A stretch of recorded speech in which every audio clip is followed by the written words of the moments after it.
Railway engineering এর শেষ করবো ইনশাআল্লাহ। আর বেশি এই যে 13 পেজের একটা স্লাইড, খুব ছোট। আর হলো হাইওয়ে ইঞ্জিনিয়ারিং আমরা কিছুটা শুরু করবো, ঠিক আছে? আচ্ছা, তো শেষ পর্যন্ত আমরা দেখেছি কি, মানে স্টেশন, তারপরে পয়েন্ট এন্ড ক্রসিং, সবগুলো সম্পর্কে আমরা জেনে আসছি আসলে। তারপরে সিগন্যালিং এন্ড ইন্টারলকিং। তো আজকে হলো মেইনটেনেন্স। মানে একটা লাইন দিয়ে যখন বারবার ট্রেন যায়, তখন রেল স্বাভাবিকতেই এটা কোনো সমস্যা হতে পারে, বা মানে যে কোনো ধরনের সমস্যা হতে পারে, রেলের লাইন ঠিক মতো নাও থাকতে পারে। তো এগুলা বারবার চেক করা, মানে এগুলা নির্দিষ্ট ইন্টারভ্যালে চেক করা, এবং কোনো যদি সমস্যা থাকে বা রেলে যদি কোনো ধরনের সমস্যা হয়, তখন ওগুলা মেনটেনেন্স করা। তো এইটা হলো মানে খুবই গুরুত্বপূর্ণ। তো এটা দেখো, এটার একটা পিকচার এখানে, যে রেল লাইন কি ঠিক মতো, গেজটা ঠিক মতো আছে কিনা। মানে এই রেল তো চেঞ্জ হয়ে যেতে পারে, মানে এটা সরে আসতে পারে, এটা কোনো কারণে সরে আসতে পারে, জয়েন্ট যদি ইয়া হয়, দুর্বল হয়। তো এগুলা মেনটেন মেনটেন করা, মানে এগুলার গেজ ঠিক মতো আছে কিনা এগুলো চেক করা, ঠিক আছে? এখন নেসেসিটি অফ ট্রাক মেনটেনেন্স, তাহলে আমরা বলতেছি যে মেনটেনেন্স এটা প্রয়োজনীয়তা কি, ঠিক আছে? তাহলে the railway track should be maintain properly in order to, railway ট্র্যাকটা মেনটেন করতে হবে কি কারণে? In order to enable train to run safely. তার মানে কি, ট্রেনকে বা ট্রেন আমরা যেটাকে বলতেছি ওয়াগন বা বগি, মানে ট্রেনকে সেফলি চলাচলের জন্য, ট্রেনে মানে নিরাপত্তার সাথে চলাচল করার জন্য, at the highest permissible speed, মানে সর্বোচ্চ যে স্পিড ধরে আমাদের রেল লাইনটা ডিজাইন করা, এই সর্বোচ্চ স্পিডে যেন ট্রেন চলতে পারে, এই জন্য এটা ঠিক করা, ঠিক আছে? তারপরে provide passengers A reasonable level of comfort during the ride. এখন রেল লাইনে যদি অনেক উঁচু নিচু থাকে, আমরা জানি যে ওয়েবি সারফেস তৈরি হয়, রেল লাইনে অনেক ধরনের ডিফেক্ট তৈরি হয়। তো এগুলার কারণে প্রচুর পরিমাণ সাউন্ড, যখন এটার উপর দিয়ে ট্রেন যায় প্রচুর পরিমাণ সাউন্ড হয়, এবং প্রচুর পরিমাণ ভাইব্রেশন হয়।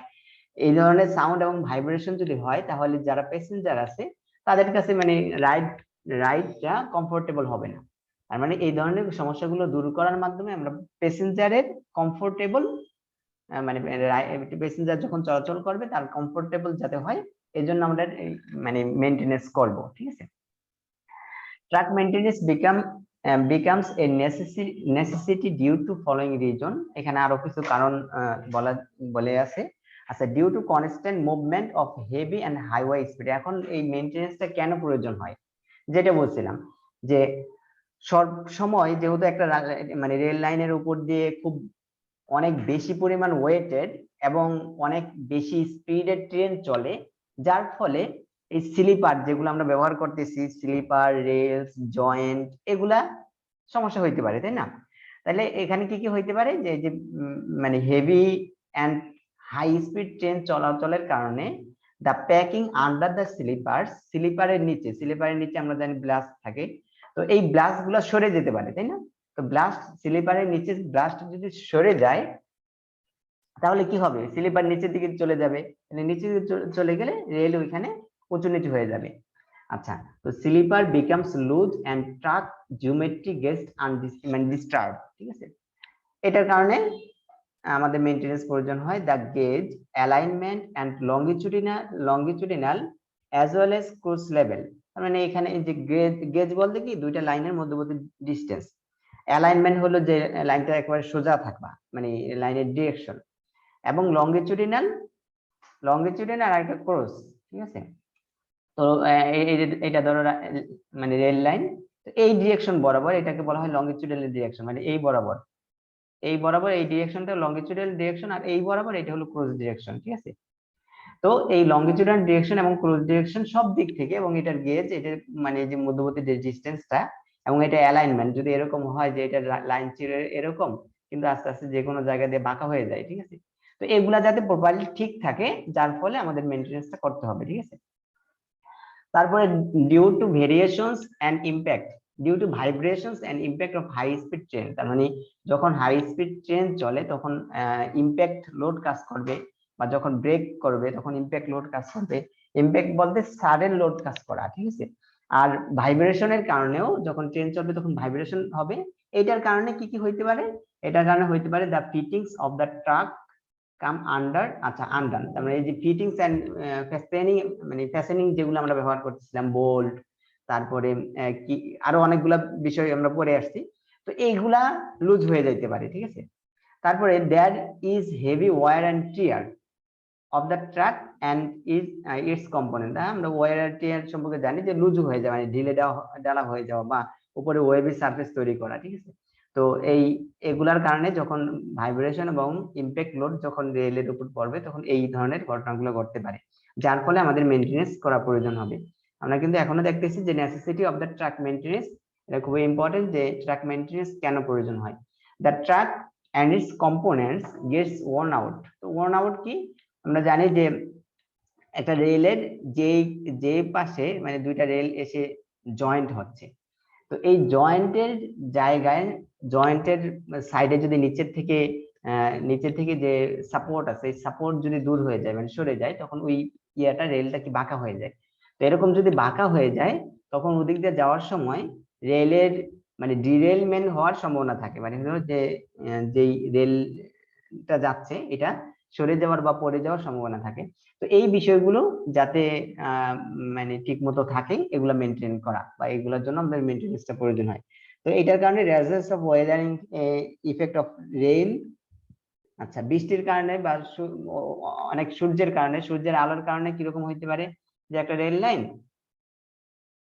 এখানে যদি অনেক বেশি টেম্পারেচার হয় তাহলে কি হইতে পারে যে মানে হয়ে এটা ইলংগেশন হয়ে, মানে এটা বাঁকা হয়ে যেতে পারে, ওয়ান আউট হয়ে যেতে পারে, মানে যেটা বাঁকা হয়ে যেতে পারে। তো এগুলার কারণে বাঁকা হইতে পারে, অথবা যদি রেন হয় মানে বৃষ্টি হয় তখন নিচের যে ব্লাস্ট গুলো আছে বা নিচের ম্যাটেরিয়ালস গুলো যদি সরে যায় তখন এটা এখানে সাপোর্ট সরে যেতে পারে, তার মানে এটা তখন বাঁকা হয়ে যেতে পারে। বিভিন্ন কারণে এই ধরনের ওয়ার্ন আউট হইতে পারে। এই ওয়ার্ন আউট যাতে না হয় বা এগুলা হলে যাতে আমরা দ্রুত মেনটেনেন্স করতে পারি বা মানে দ্রুত ঠিক করতে পারি, এই জন্য মেনটেনেন্সের প্রয়োজন, ঠিক আছে। আচ্ছা, তারপরে advantages of truck maintenance, truck maintenance করলে আমাদের কি মানে উপকার, ঠিক আছে। তো এটা হলো a well maintained track offers a safe and comfortable journey to passenger. তার মানে একটা যদি ওয়েল মেইনটেইনড ট্রাক হয়, মানে যে রেল লাইনটা সবসময় মেইনটেনেন্স করা হয়, তো এই রেল লাইনের মধ্যে যেহেতু মানে কোনো ধরনের সমস্যা থাকলে এটা দ্রুত রিপেয়ার করে নেওয়া হয়, যার ফলে এখানে যে এখানে যে জার্নিটা হবে বা এখানে যে ভ্রমণটা হবে এটা সেফ হবে এবং কমফোর্টেবল হবে প্যাসেঞ্জারের নিকট, ঠিক আছে। If the track is not maintain properly, যদি ট্রাকটা প্রপারলি মেনটেন না করা হয়, it will cause discomfort to the passenger. ওই একই কথা, এটা যদি প্রপারলি মেনটেন করা হয় তাহলে কমফোর্ট হবে ড্রাইভারের মানে প্যাসেঞ্জারদের জন্য, আর যদি এটা মেনটেন না করা হয় তখন কমফোর্ট হবে প্যাসেঞ্জারদের জন্য, ঠিক আছে। তারপরে in extreme cases may even, আচ্ছা, give rise to hazardous condition that can lead to derailment and consequential loss of life and property। তার মানে হলো যে কখনো যদি এরকম কোনো ক্ষতিকারক কোনো বিষয় চলে আসে যে রেল লাইন, হ্যাঁ আমরা এরকম দেখি যে আসলে যে রেল লাইন অনেক সময় রেল লাইন থেকে ডিসপ্লেস হয়ে যায়, অনেক মানুষের ক্ষতি হয় বা অনেক নষ্ট হয়, সম্পদ নষ্ট হয়।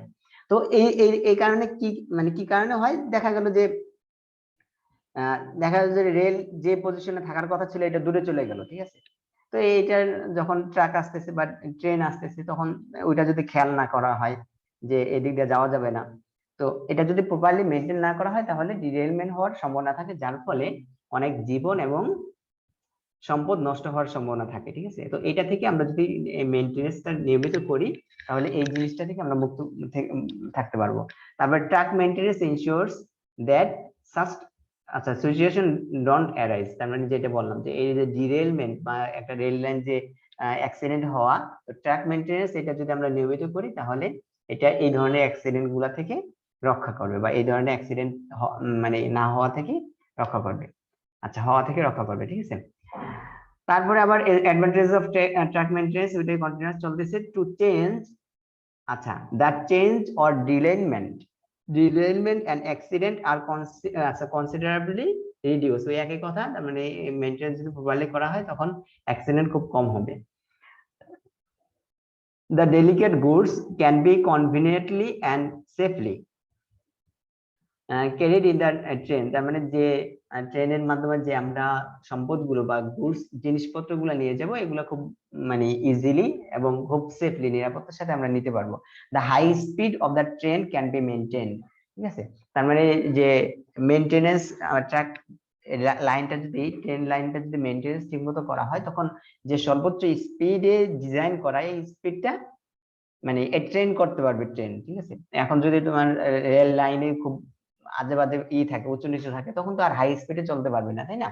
The life of rolling stroke and track is increase. ঠিক আছে, তো রোলিং স্ট্রোক এবং ট্রাক, ট্রাক তো আমরা জানি রেল লাইন যেটা, ঠিক আছে, আর রোলিং স্ট্রোক হলো যে ইয়াটা মানে ওয়াগন যে ইঞ্জিনটা যেটা হলো ট্রেনকে টেনে নিয়ে যায় বা ট্রেনের আলাদা যে বগিগুলো আছে এগুলা, তো এগুলার লাইফ টাইমটা অনেক বেড়ে যাবে যদি আমাদের লাইনটা প্রপারলি মেনটেন করা হয়। ঠিক আছে, there are reduction in the operational cost and of the trains. আচ্ছা, তার মানে হলো যে যদি মেনটেনেন্স করা হয় তাহলে অপারেশনাল কস্ট অনেক কমে যাবে। ঠিক আছে, প্রপারলি মেনটেন যদি না থাকে তাহলে অপারেশন কস্ট অনেক বেড়ে যাবে, আর যদি মেনটেন করা হয় তখন অপারেশন কস্টটা মানে কনসিডারেবলি কমে যাবে। আচ্ছা, দেয়ার ইজ এটা দেখলাম। তারপরে the train journey becomes easy smooth and comfortable. মানে ওই একই কথা বারবার ঘুরে আসতেছি, তার মানে জার্নিটা খুব ইজি হবে, খুব স্মুথ হবে এবং কমফোর্টেবল হবে। ঠিক আছে,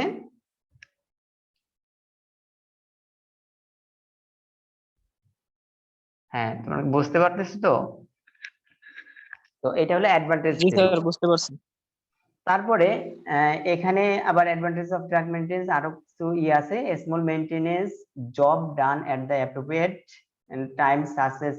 আচ্ছা, তো এখানে যেটা বলা হয়েছে যে যখন হ্যামারিং অ্যাকশন বা ইমপ্যাক্ট লোড আসে তখন এই যে বোল্ট কি এগুলা লুজ হয়ে যেতে পারে, তো এগুলার প্রপারলি মেনটেন করলে এগুলা এগুলার ইয়ার ক্ষেত্রে মানে বিষয়টা হলো যে সামান্য একটু লুজ হয়ে গেল, এটা যদি তখন সাথে সাথে মেনটেন করা হয়, সাথে সাথে যদি মেনটেন না করা হয় তখন দেখা গেল ওটা ভেঙে যাবে বা ওইটা আরো ক্ষতি হবে। মানে একটা বিষয় যে একটু ক্ষতি হলো, এটা যদি সাথে সাথে রিপেয়ার না করা হয় তখন দেখা গেল আশেপাশের আরো জিনিসগুলো নিয়ে আরো ক্ষতি করে ফেলবে, যার ফলে তখন আমাদের এক্সপেন্স মানে খরচটা অনেক বেশি বেড়ে যাবে। ঠিক আছে, তো যদি সাথে সাথে মেনটেন করা হয় তাহলে এই পরিমাণে যে রিপেয়ারের খরচটা অনেক কমে যাবে। When track maintenance is neglected for a long time, যখন ট্রাক মেনটেনেন্সটা লং টাইম ধরে মানে মেনটেনেন্স করা হয় না, it may render the track beyond repair. আচ্ছা, তারপরে calling for heavy track renewals, মানে ওই যে যে কথা বললাম যে যখন মেনটেনেন্স করা হবে না, অনেক সময় ধরে মেনটেনেন্স করা হবে না, তখন দেখা যায় যে কোনো একটা মানে একটা সমস্যা হইতে হইতে অনেক ওই ট্রাকটাই বা ওই রেল লাইনটাই বা ওই লাইনটাই আমাদের রিপেয়ার করতে হবে। ঠিক আছে, তো ফলে এক্সপেন্সেস অনেক বেড়ে যায়। ঠিক আছে, যদি আমরা নিয়মিত এটা মেনটেনেন্স করা হয় তখন এই মানে কোনো একটু সমস্যা হলো সাথে সাথে ওইটা চেঞ্জ করে দিলাম বা ওইটা ঠিক করে দিলাম, ফলে আমাদের খরচ একসাথে অনেকগুলো খরচ হবে না। ঠিক আছে, বা খরচ অনেক কম হবে। তারপরে এসেনশিয়ালস অফ ট্রাক মেইনটেনেন্স, তো এটা কেন প্রয়োজন হয়? For a truck to serve it's purpose well the following characteristics of R required of it. তার মানে হলো যে একটা ট্রাক, ট্রাক বলতে কি আমরা রেল লাইনকে বোঝাচ্ছি। ঠিক আছে, রেল লাইন হলো মানে টোটাল অ্যারেঞ্জমেন্টকে ট্রাক বলা হচ্ছে। রেল লাইন মানে রেল, তারপরে স্লিপার ব্লাস্ট সবগুলা সহ। ঠিক আছে, এখন একটা ট্রাকের জন্য কি কি বিষয় থাকা প্রয়োজন, মানে কি কি ক্যারেক্টারিস্টিক কি কি বৈশিষ্ট্যগুলি থাকা প্রয়োজন, এটা নিয়ে আমরা এখন পড়াশোনা করব। The gauge should be correct or within the specific limit. ঠিক আছে, এখন এই যে গেজ বলতে যে দুইটা লাইনের মধ্যবর্তী যে ডিস্টেন্সটা, দুইটা লাইনের মধ্যবর্তী এই যে ডিস্টেন্স, এই ডিস্টেন্সটা শুড বি কারেক্ট, মানে এটা অবশ্যই কারেক্ট হইতে হবে। কারণ এখানে আমরা জানি যে এটা যদি কোনোভাবে মানে এটা যদি কোনোভাবে সরে যায়, একটা তুলনায় একটা যদি কোনোভাবে সরে যায় তাহলে ট্রেনও মানে ডিরেলমেন্ট হয়ে যাবে, মানে ট্রেনও অ্যাক্সিডেন্ট হবে, ট্রেন অ্যাক্সিডেন্ট হবে। ঠিক আছে, তার মানে তাহলে আমাদের এইটা থাকতে হবে, the gauge should be correct within আচ্ছা or within the specific limit, তবে একটা সর্বোচ্চ একটা লিমিটের মধ্যে থাকা যাবে। যে দেখা গেল যে একেবারে মানে কয়েক মিলিমিটার ডিলেনমেন্ট হলো, এটার কারণে তার অত একটা সমস্যা হবে না, তবে তা অবশ্যই লিমিটের মধ্যে থাকতে হবে। ঠিক আছে, তারপরে যেটা আসতেছে there should be no difference in cross level. এখন ক্রস লেভেল বলতে কি বোঝাচ্ছে, আমি এই টার্মটা একটু আগে আসছিল। তো এইটা তো লঙ্গিটিউডিনাল, এই ডিরেকশন বরাবর হলো লঙ্গিটিউডিনাল, আর এইটা হলো ক্রস সেকশন, ঠিক আছে, এদিকে ক্রস। এখন ধরো মনে করো যে এই রেলটা এই রেলের তুলনায় একটু উঁচু, মানে এই রেলের তুলনায়, মানে এই রেলের পাশে যে গ্লাস আছে, যেগুলো আছে এগুলো নিচে নিচে চলে গেল, মানে লেভেলের তুলনায়, আমি এখানে প্ল্যান দেখাচ্ছি। তো এইটা নিচে চলে গেল এই রেলটা। তো এটা নিচে চলে গেলে কি হবে, স্বাভাবিক তো ট্রেন বাঁকা হয়ে যাবে, এই পাশে উঁচু থাকবে, এই পাশে নিচু নিচু হয়ে যাবে, তাই না? তো এই ধরনের হওয়া যাবে না, there should be no difference in cross level except on curve. কিন্তু যেখানে কার্ভ হয়, আমরা জানি এটা সুপার এলিভেশন কেন দেয়া হয়, যে ধরো একটা লাইন যাচ্ছে, এটাকে ঘুরতে হবে এদিকে, বা এটা বাঁকা নিতে হবে, এই যে যে কার্ভ জায়গা আছে। তো কার্ভের অঞ্চলগুলাতে যে যে পোর্শনে কার্ভ আছে, এই পোর্শনে আমরা জানি যে এক ধরনের সেন্ট্রিফিউগাল ফোর্স ডেভেলপ করে, ঠিক আছে। সেন্ট্রিফিউগাল মানে কেন্দ্র বিমুখী একটা বল ডেভেলপ করে। যেমন আমরা যদি কোনো একটা ধরো কিছুকে দড়িতে বেঁধে, একটা পাথরকে মনে করো যে দড়িতে বেঁধে এটা ঘুরাচ্ছি, ঠিক আছে, এরকম যদি ঘুরাই, তাহলে এখন যদি কোনোভাবে আমি এই দড়িটা ছিঁড়ে দিই, বা এই ইয়াটা মানে সাপোর্টটা এখান থেকে ছিঁড়ে দিই, তখন কি হয়ে যাবে, এইটা কিন্তু এই বিপরীত দিকে, মানে এদিকে যেদিক থেকে আসবে তার ট্যানজেন্ট বরাবর বাইরের দিকে মানে বাইরের দিকে চলে যাবে। এটা কেন হয় আসলে মূলত, যে এইটা যখন আমরা ঘুরাচ্ছি, তখন এই বাহিরের দিকে একটা কেন্দ্র বিমুখী ফোর্স, একটা কেন্দ্র বিমুখী ফোর্স একটা ডেভেলপ করে। তো আমরা যে কার্ভ গুলা যেখানে প্রোভাইড করতেছি, বা ট্রাকের যেখানে মানে বাঁক হবে, যে পোর্শনটুকু বাঁক, তো এইটা দেখো একটা পোর্শনে এটা ঘুরে যাচ্ছে, তো এটা ঘুরে যাওয়ার ফলে এটা কোনো একটা বৃত্তের একটা রেডিয়াস আকারে ঘুরতেছে, তাই না, যে কোনো একটা বৃত্তের মানে এরকম বাঁকা হয়ে যাচ্ছে। তো যার ফলে এই ট্রেনটা যে এইটা হলো এই এদিকে ছুটে যাওয়ার সম্ভাবনা থাকবে, মানে ট্রাক থেকে বাইরের দিকে ছিটকে পড়ার সম্ভাবনা থাকবে। যদি ভেলোসিটি অনেক বেশি থাকে, তখন ছিটকে পড়ার সম্ভাবনা বেশি থাকবে। মানে আমরা জানি যে এটা ভি স্কয়ার এর সাথে রিলেশন, মানে ভি এর উপরে স্কয়ার মানের উপর মান যত হয়, আচ্ছা এটার একটা ইকুয়েশন আছে, সমস্যা নেই। তো এখন এই যে যে সরে যাবে, এজন্য কি করা হয়, যখন আমরা কোনো চালাই, কি বলে এটাকে, সাইকেল অথবা মোটরসাইকেল চালাই, তখন এই যে এই আরোহী বা যে চালাচ্ছে সে কিন্তু এখানে বাঁকা হয়ে যায়, মানে যেদিকে, হ্যালো কথা বোঝা যাচ্ছে?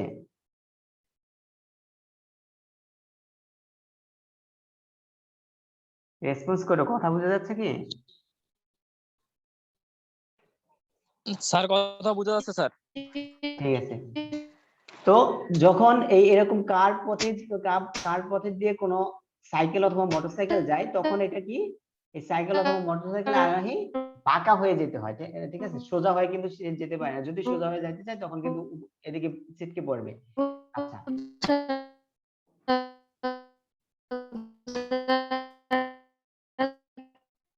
আচ্ছা মঞ্জিলা, তোমার কথা বোঝা যাচ্ছে না, নেট প্রবলেম খুব সম্ভবত।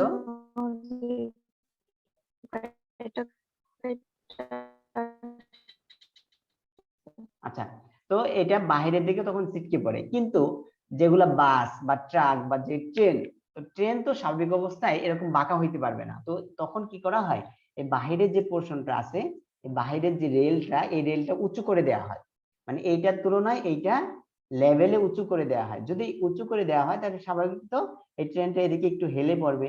এদিকে হেলে পড়লে এখানে যে পরিমাণ সেন্ট্রিফিউগাল ফোর্স বা এদিকে ছিটকে পড়ার যে পরিমাণ ফোর্সটা ডেভেলপ হবে, এই ডেভেলপটা সে রিটেন মানে রেজিস্ট করবে কিভাবে, এদিকে হেলে গিয়ে। বুঝতে পারলাম? যার ফলে এইটাকে বলা হয় সুপার এলিভেশন। তো এই সুপার এলিভেশন বা যেখানে কার্ভ আছে, কার্ভ পোর্শন ছাড়া এই ক্রস লেভেল, এটা মানে কখনো যে ভিন্ন লেভেলে থাকতে পারবে না, ঠিক আছে। কার্ভ পোর্শনে এখানে তো আমাদের সুপার এলিভেশন দিতে হবে ডিজাইন অনুযায়ী, কিন্তু এছাড়া অন্য জায়গায় যেখানে আছে, এখানে কোনো ডিফারেন্স থাকতে পারবে না, ঠিক আছে। তো এগুলা এটা হলো ক্যারেক্টারিস্টিক থাকতে হবে। তারপর longitudinal level should be uniform. এখন লঙ্গিটিউডিনাল লেভেল যেটা বললাম, যে ট্র্যাকের লঙ্গিটিউডিনাল ডিরেকশন বরাবর যে মানে রেলের লেভেল, এটা ইউনিফর্ম থাকতে হবে। আচ্ছা,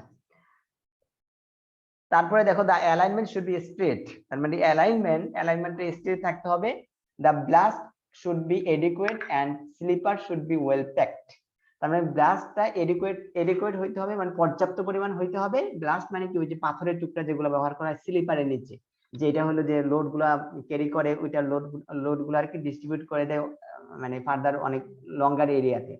আচ্ছা, তারপরে আর হলো স্লিপার যেটা ব্যবহার করতেছি রেলের নিচে, মানে রেলের নিচেই যেটা আমরা ব্যবহার করতেছি ওটা হলো স্লিপার। তো এই স্লিপারটা ওয়েল প্যাকড হইতে হবে, মানে স্লিপারের নিচে যে ব্লাস্ট থাকবে এই ব্লাস্ট গুলো পর্যাপ্ত পরিমাণ হইতে হবে। যদি পর্যাপ্ত পরিমাণ না হয় তখন দেখা যাবে স্লিপার দেবে যাইতে পারে, বা স্লিপার যদি নিচের দিকে চলে যায় তখন তো রেলের নিচের দিকে চলে যাবে। আচ্ছা, তারপরে there should be no excessive wear and tear of the track and all its component and fittings should be complete, তার মানে এখানে কোনো অতিরিক্ত মানে কোনো ওয়্যার এন্ড টিয়ার থাকতে পারবে না। ওয়্যার এন্ড টিয়ার আমরা জানি যে রেলটা যদি যে ওয়েভি সারফেস ফর্ম করা বা লুজ হয়ে যাওয়া, যে কম্পোনেন্ট গুলো বা ফিটিং এন্ড ফেস্টেনিং গুলো যেগুলো ব্যবহার করতেছে এটা লুজ হয়ে যাওয়া, তো এই ধরনের লুজ হওয়া যাবে না, ঠিক আছে। তারপরে track drainage should be good and formation should be well maintain, তার মানে ট্রাক ড্রেনেজ, হ্যাঁ, এখন ট্রাকের যে ড্রেনেজ ফেসিলিটিস এটা গুড হইতে হবে, এটা খুব ভালো হইতে হবে, কারণ ওইখানে যদি পানি জমে থাকে তাহলে সহজেই লাইনটা নষ্ট হয়ে যাবে, ঠিক আছে। তো এটা ছিল যে রিকোয়ারমেন্টস। এখন অপারেশন অফ মেইনটেনেন্স, ঠিক আছে। Operation of maintenance, the maintenance of railway track consist of following operation, ঠিক আছে।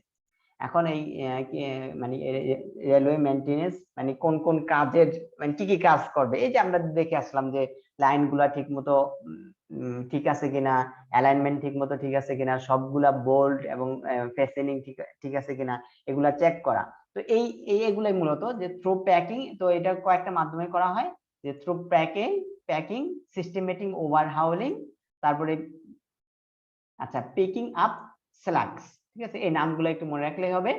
তারপরে যেটা আসতেছে examination of rail sleeper and fastening, যেটা বললাম যে রেল স্লিপার এবং ফেসেনিং এগুলো নিয়মিত পরীক্ষা করা। তারপরে হলো স্কোয়ারিং অফ স্লিপার, তো স্লিপার ঠিকমতো আছে কিনা এটা করা। অ্যালাইনিং দ্য ট্রাকের অ্যালাইনমেন্ট ঠিকমতো আছে কিনা এটা চেক করা। তারপর গেজ মানে দুইটা ট্রাকের মধ্যবর্তী যে ডিসটেন্স, এই ডিসটেন্স ঠিকমতো আছে কিনা সব জায়গায় এটা ঠিক করা। লুব্রিকেটিং অফ রেল জয়েন্ট, তার মানে রেল জয়েন্ট যেটা আমরা ব্যবহার করতেছি, যেখানে বোল্ট ব্যবহার করতেছি, ফ্যাসেনিং ব্যবহার করতেছি, এগুলোর মধ্যে তোল জাতীয় জিনিসগুলো মানে লুব্রিকেশন দেয়া, যাতে করে ওইখানে মরিচা না ধরে, ঠিক আছে। ফাইনালি আমরা এটা হলো রেলওয়ে মেইনটেনেন্স এর মাধ্যমে আমরা রেলওয়ে ডিজাইনিং, রেলওয়ে ইঞ্জিনিয়ারিং এর পার্টটা শেষ করলাম, ঠিক আছে। তো এখন আমরা এটা কিন্তু তোমাদের সিলেবাসটা যদি আমি একটু দেখে আসি,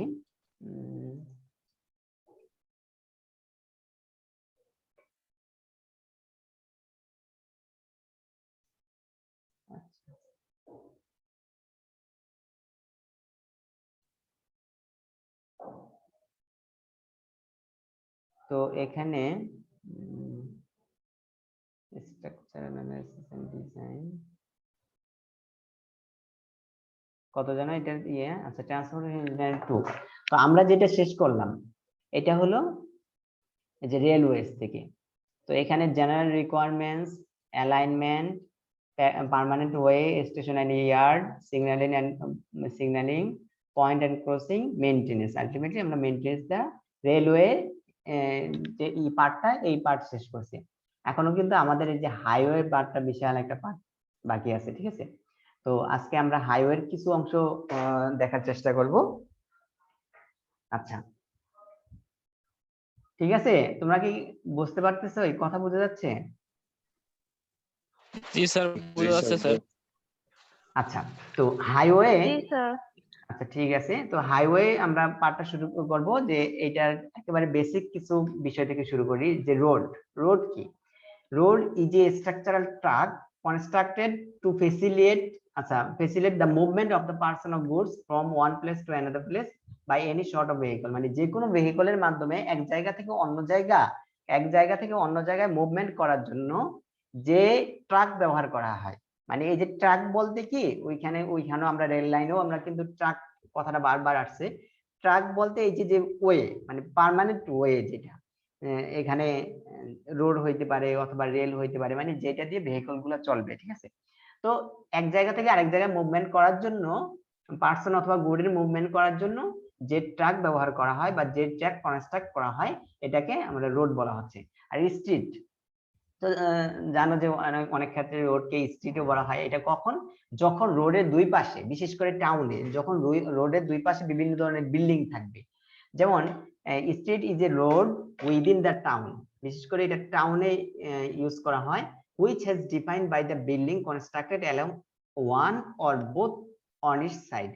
মানে রোডে যাচ্ছে, এই রোডের দুই পাশে বিল্ডিং, তো স্বাভাবিক তো যে ঘরে যাওয়ার জন্য মানে একেবারে বাসায় যাওয়ার জন্য যে ছোট রোড ব্যবহার করা হয়, মানে একেবারে এটা দিয়ে খুব সবসময় ভেহিকল, সবসময় গাড়ি এরকম চলে এটা না, মানে রিক্সা চলে বা এই যেটা চলে, যেটা দুই পাশে বিল্ডিং গুলাকে কানেক্ট করার জন্য যে রোডটা ব্যবহার করা হয় এটা স্ট্রিট বলা হচ্ছে।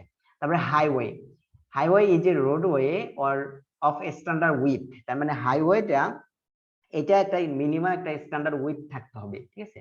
তো স্ট্যান্ডার্ড উইথ বলতে যে উইথ তো বোঝো যে একটা রেল যদি হয় তো এই ডিসটেন্সটা, ঠিক আছে, এখানে সর্বনিম্ন একটা থাকতে হবে, ঠিক আছে। হাইওয়ের জন্য আলাদা একটা স্ট্যান্ডার্ড উইথ আছে, যে সর্বনিম্ন ধরো 2 লেন বা 3 লেন, সর্বনিম্ন 2 লেন খুব সম্ভবত হাইওয়ের জন্য। তো এই স্ট্যান্ডার্ড উইথ থাকতে হবে, মেন্ট of all sort of vehicles and include public roads and street. তো এইটাতে যাতে করে সকল ধরনের গাড়ি চলাচল করতে পারে, ঠিক আছে। হাইওয়ে মানে হলো কি, ওখানে সকল ধরনের গাড়ি চলাচল করবে, এখানে বড় ট্রাকও যাইতে পারবে। কিন্তু স্ট্রিটে যে বড় ট্রাক আসবে এটা ধরে আমরা ডিজাইন করব না বা এটা ধরা হয় না। তো স্ট্রিটে স্বাভাবিকত যে বাসা বাড়ি যাওয়ার জন্য যে ছোট কার গুলা দরকার, এই কার গুলা যাতে ঢুকতে পারে। কিন্তু হাইওয়ে যদি আমরা বলি যে এটার একটা স্ট্যান্ডার্ড উইথ থাকতে হবে। তারপরে bypass, bypass road, bypass road is an arrangement for diverting a traffic flow to avoid congested area of town or city। তার মানে এখানে যদি বলি যে একটা রোড, একটা রোড যাচ্ছে, তো এই রোডের মাঝখানে এখানে একটা হিউজ পরিমাণ কি বলে টাউন বা সিটি, মনে করো যে কোনো একটা বাজার। তো বাইপাস যেটা হলো যে এখানে এরকম কোন একটা অ্যারেঞ্জমেন্ট করা হয়, যেটা হলো যে ধরো এই পাশ থেকে অনেক আগে থেকে এটাকে এখানে আরেকটা রোড তৈরি করে দিলাম, যেটা বাজারে না ঢুকতে হয়, বাজারের পাশ দিয়ে মানে বাজারের অন্য পাশ দিয়ে এই রোডটা কি আবার সেই আগের সাথে মানে আগের মেইন রোডের সাথে কানেক্টেড হবে। তাহলে এই যে রোডটা ব্যবহার করা হলো, যেটা কেন ব্যবহার করা হলো, এই যে বাজার বা এখানে যে শহর আছে, এই শহরে কনজেস্টেড, যে এখানে গেলে অনেক পরিমাণ জ্যাম হবে বা অনেক লোকের মানে সমাগম হবে, বা অনেক লোকের সমাগম মানে এখানে ঠিকমতো ভেলোসিটিটা অ্যাটেন্ড করা যাবে না, বা তখন এই ধরনের রোড গুলা দিয়ে আমরা পাস করে যেতে পারি। তো এই রোড গুলা এগুলাকে বলা হয় বাইপাস, ঠিক আছে। তো ঢাকাতে এরকম অনেক ধরনের বাইপাস আছে, বিভিন্ন বিভিন্ন এলাকায় এই ধরনের বাইপাস আছে, যে বিশেষ করে যেখানে শহরে মানে সব গাড়িগুলো দেখা গেল শহরে না ঢুকায়া শহর দিয়ে বাহির দিয়ে অন্য রোডের মাধ্যমে নিয়ে যাওয়া, ঠিক আছে। তারপরে আমরা অনেক সময় নাম শুনি যে বঙ্গবন্ধু এভিনিউ, এভিনিউ। তো এভিনিউ কি, এভিনিউ হলো যে একটা অনেক বড় ওয়াইডের একটা রোড। আচ্ছা, is a very wide road in a city.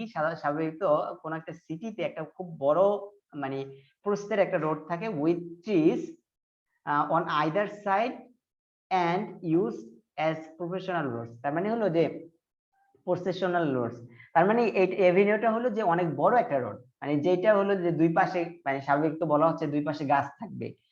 মানে এই ঢাকার অনেক ইয়ে আছে যে অনেক বড় উইটেড রোড, দেখা গেল এখানে 3 লেন 4 লেন বা 5 লেন 6 লেন 8 লেন পর্যন্ত থাকে, এবং এটা দুই পাশে মানে বিভিন্ন ধরনের আচ্ছা ট্রিজ বা এগুলা মানে একটা বলা হচ্ছে যে অনেক বড় রোড যেটা সাইডে হলো মানে এই ধরনের। তো এই ধরনের অনেক বড় যেগুলো রোড এগুলাকে বলা হচ্ছে এভিনিউ, ঠিক আছে। এটা কি বোঝা গেল, road, street, highway, bypass, Avenue, ঠিক আছে। আচ্ছা, তারপরে নিডস অফ হাইওয়ে ক্লাসিফিকেশন। এখন এই হাইওয়ে যে আমরা ক্লাসিফিকেশন আলাদা আলাদা নামে নামকরণ করলাম, কিছুকে আমরা রোডস হিসেবে কনসিডার করলাম, কিছুকে স্ট্রিট হিসেবে, কিছুকে হাইওয়ে আবার এভিনিউ হিসেবে কনসিডার করলাম, এটা কেন প্রয়োজন হয় আসলে? তো এটা প্রয়োজন হয় যে ফর এ ডিজাইনার, কয়েকটা ক্ষেত্রে প্রয়োজন হয়। ফর এ ডিজাইনার, একজন ডিজাইনারের ক্ষেত্রে, ডিজাইনারের জন্য এটা খুব বেশি প্রয়োজন। কি কারণে সে কনসিডার করবে যে এই রোড কোন ক্লাসিফিকেশনে পড়ে।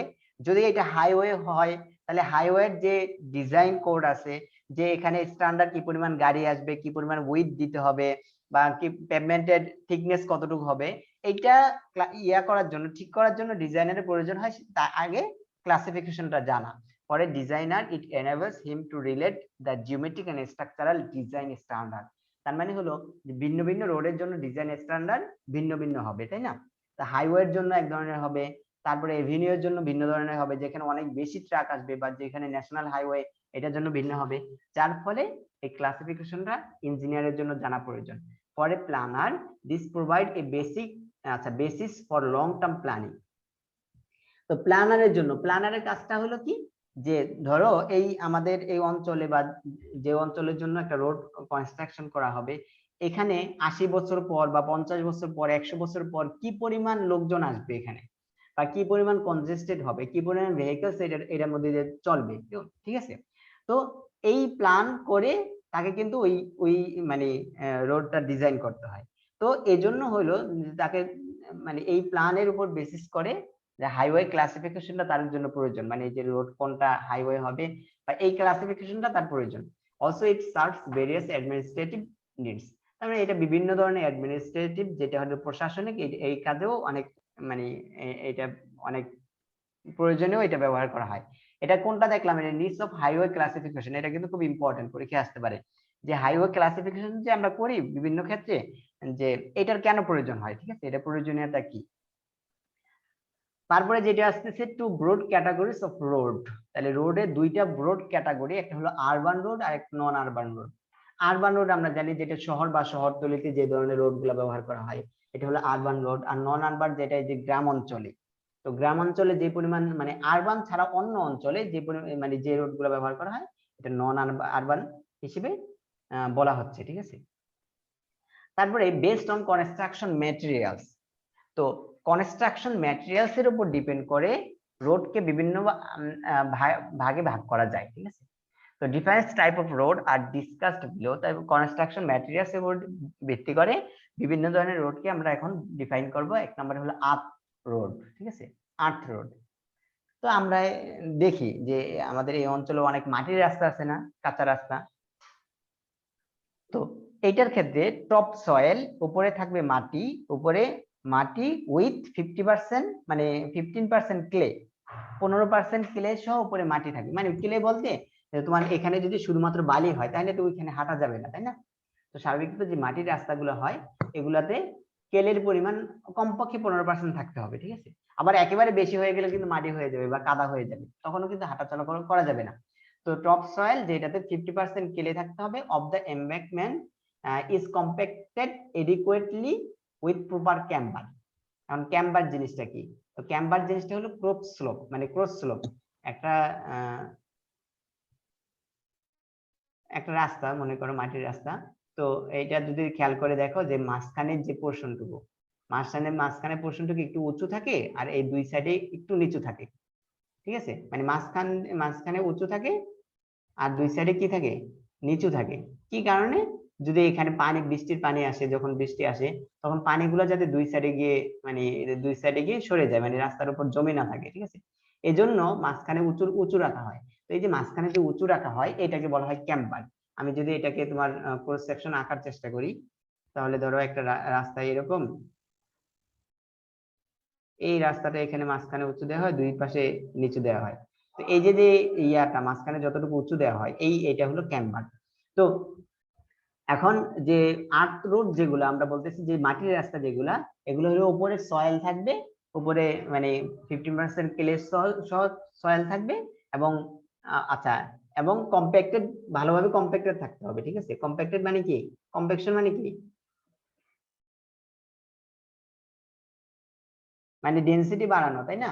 মানে মাটি যাতে লুজ না থাকে, কম্প্যাক্টেড করতে হবে উইথ এডিকুয়েট প্রপার ক্যাম্পার, মানে হলো ক্যাম্বার। তাহলে এখান থেকে যাতে পানিগুলো বা বৃষ্টির পানিগুলো সরে যায় এর জন্য প্রপার ক্যাম্বার দিতে হবে, ঠিক আছে। এটা হলো আর্থ রোড। তারপরে গ্রাভেল রোড। তো গ্রাভেল রোড আমরা জানি যে well graded crust stone or gravels are compacted with proper camber for carriageway. তো এইটা হলো আসলে যে বিভিন্ন রাস্তাগুলো দেখো না যে ইটের খোয়া বিছানো থাকে, শুধুমাত্র ইটের খোয়া এবং ওইটার মানে উপর সয়েল থাকে, সয়েল বা বালি থাকে, বালি এবং খোয়া। এটার মাধ্যমে যে ব্রিক যে রোড গুলা, এটা হলো গ্রাভেল রোড, ঠিক আছে। ওয়েল গ্রেডেড ক্রাশ স্টোন, এটা হইতে পারে যে পাথরের or gravel are compacted with proper camber for carriageway, ঠিক আছে। তো এটা হলো গ্রাভেল রোড। তারপরে ব্রিক রোড, আমরা ইটের রাস্তা, এটা তো আমরা জানি। তো brick are laid on either flat or in, আচ্ছা, in one layer or two layers. তার মানে হলো যে ব্রিকটা ফ্ল্যাট হইতে পারে, মানে ব্রিক যেভাবে আছে এগুলো হলো পরস্পর সাজানো থাকবে, মানে ব্রিকগুলো সাজিয়ে মানে এরকম একটার সাথে আরেকটা ব্রিক সাজিয়ে এটা এক লেয়ারে হইতে পারে, দুই লেয়ারে হইতে পারে। এখন এই সাজানোর ধরনটা অনেক ধরনের আছে। তো তো এই মানে ব্রিকটা কিভাবে সাজানো থাকবে, এটা হলো যে একটা হইতে পারে যে এখানে হেডার এন্ড স্ট্রেচার অথবা হেরিং বন হেরিং বন মাছের কাটার মতো।